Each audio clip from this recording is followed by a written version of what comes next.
Национальный музыкально-драматический театр впервые поставил водевиль «Кан-Кан. Сыктывкарский кот» по песне нашего драматурга Сергея Журавлева. Спектакль посвящен 200-летию победы в Бородинской битве и рассказывает о французских военнопленных, которые попали в Коми-край. Константин Куратов раскроет некоторые секреты. Это репетирует группа Dance 4. В спектакле работают сразу 3 приглашенных коллектива. В Коми-водевиле очень много музыки – лирической и веселой, французской и национальной. И, конечно, много танцев.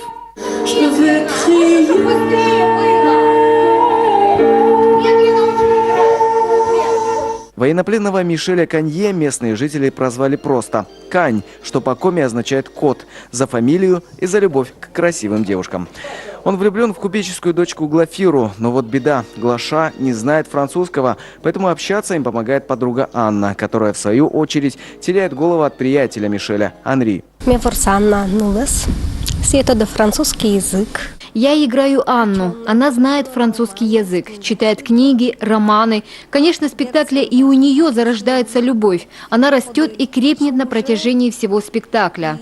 Канье со своими друзьями построил дома на берегу Сысолы и назвал местечко Парижем. Но на всем протяжении спектакля мечтает открыть еще и кабаре, но не успевает. Французов возвращают на родину.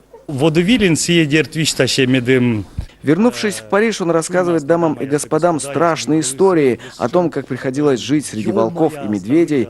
Но в глубине души любит девушку, которая осталась в Сыктывкаре. Но история заканчивается хорошо.